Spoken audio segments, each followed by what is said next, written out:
Break off a big run already in this game, and for a second, that one looked like it might be another. Yeah, I think that any defense would say, look, we can't let him get to the second level because sometimes he'll break off the big run on his own. Oftentimes, you get additional blocking at the second level, which gets you deeper into the secondary. From midfield now, Burrow. And the catch made, it's Tyler Boyd. And all the way down to the 10-yard line. A big change in field position there. That's 40 yards on the catch and run. We know play callers can be very creative in this game today, but sometimes when they've got receivers with speed like this, they don't need to design incredibly complex calls. Sometimes it's just get the ball in his hands and let him do his thing. In a sense, less can become more, and it was right there. So now following the big play, they've got a 1st and goal all the way down at the 10. Right there, 54, right there. Now it's Burrow. Slant pass to Boyd. And he'll be brought down here at the 3-yard line. 7 yards the pickup there. And a lot of people ask the same question all the time. Why do we see so many slants in the red zone? Well, the windows are tighter. Everything's more condensed. It has to be quicker, and you've got to deliver the ball on time. Your biggest worry? Ball gets tipped in the air, because if that happens... He's got it. Touchdown, Bengals. Tyler Boyd, his first touchdown of the year. And the Bengals add on to their lead. So simple math here in the first half. They've had 3 drives offensively, and they have scored every time, and they've got the lead. Well, whenever we talk about adjustments, we usually talk about an offense making adjustments, right?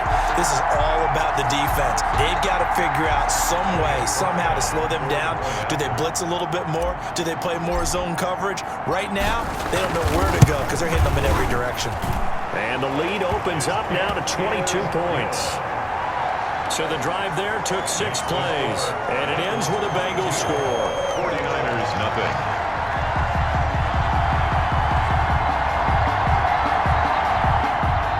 Ty Long set to kick off. Long now will kick it away following the touchdown. And this will make it into the end zone. And he'll decide to not bring this one out as their drive will begin at the 25. San Francisco set to go on offense once more. And last time out, went for it on 4th down, turned it over, gave them great field position, turned into 6 points, so they've got to recover here, Charles. It's amazing what one decision can do in the chain of events, right? The decision to go for it on 4th down, it caused every bit of it, but it showed confidence. Hey, I've got confidence in you guys. Go pick it up for them. Didn't happen. Also showed confidence in the defense. They didn't pick up their end of the bargain, so now they've got to come back out and start over and rebuild that confidence. Still 1st down.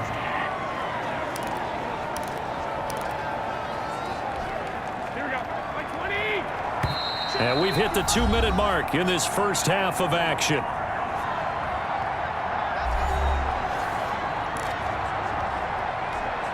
Coming up at the half, a reminder, we go back to Orlando to check in with Jonathan Coachman. He'll have a look back at our first half as well as a look ahead to what's coming up later this weekend.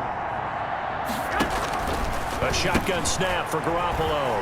And it's a short one here, complete to the tight end. Garoppolo's 5 yards on the catch there, brings up 2nd down. Oh, nearly picked.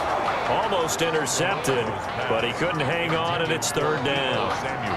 From the snap, he certainly looked like he knew where he wanted to go with the ball, but surprise, that guy was covered. So that took his attention elsewhere to no avail.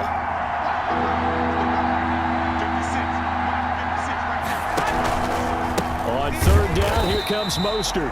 And not even back to the line of scrimmage this time as they're on him quickly once more. It'll be a loss of a yard, and that's going to bring up a 4th down. Here comes the 49ers punter now as the drive goes backwards, so he's on to punt it away.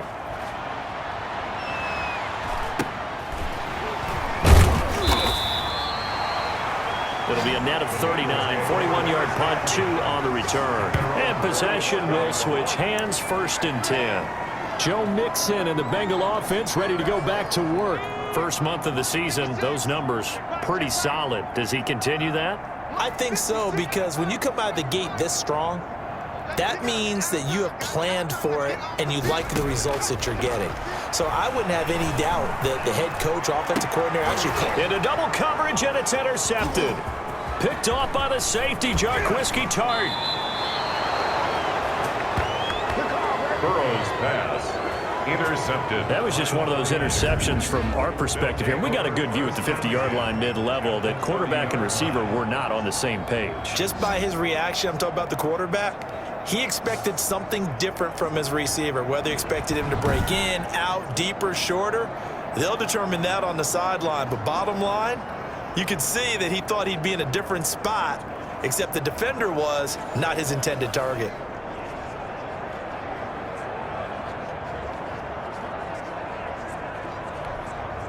So 1st and 10 now from the 30.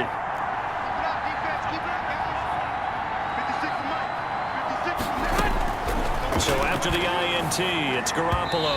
Throwing over the middle, and it's incomplete. Deebo Samuel was the intended receiver, but it's going to be 2nd down.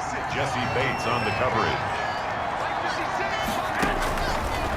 Looking to throw, Garoppolo. He's going to drop this underneath to Mostert. And inside the 20 before he's brought down. 11 yards there, 1st down.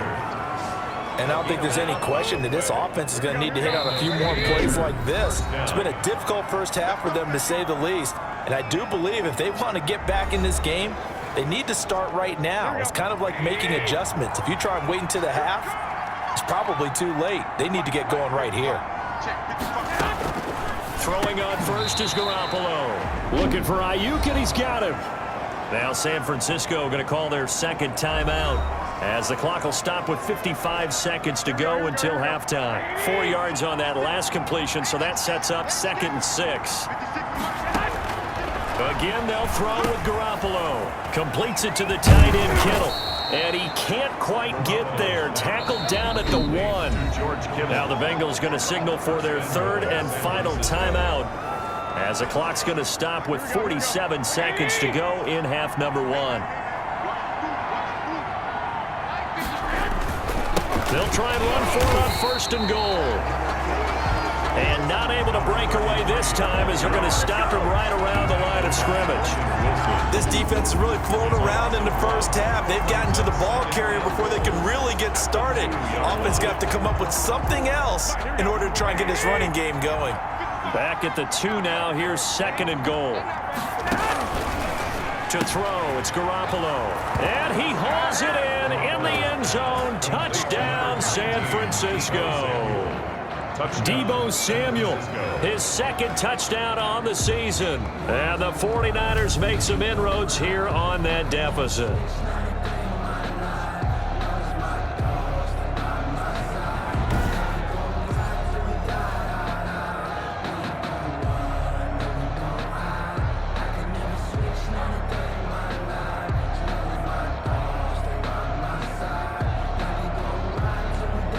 On here, Brandon McManus for the point after.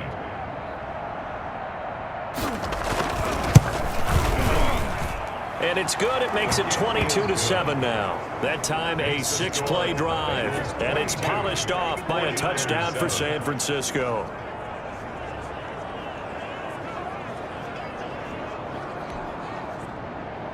Here is Wisnowski to boot it away following the touchdown.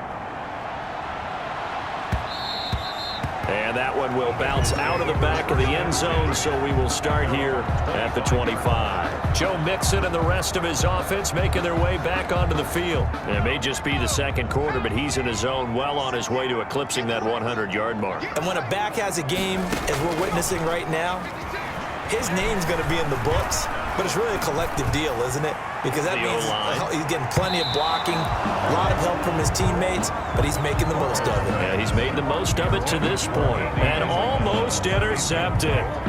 It would have been his 2nd pick of the game. Instead, it'll be 2nd down. Sometimes I need a check, not the sneakers, but the ones that make you watch your step.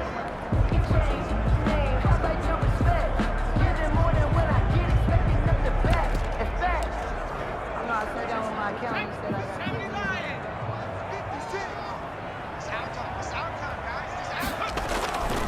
Not wanting to take a chance this time, they'll keep it on the ground. And he'll just keep two hands on the football as he'll be taken down after a short pickup. He'll get only 3 there, so it leaves him with a 3rd and 7 ahead. It's 3rd and 7.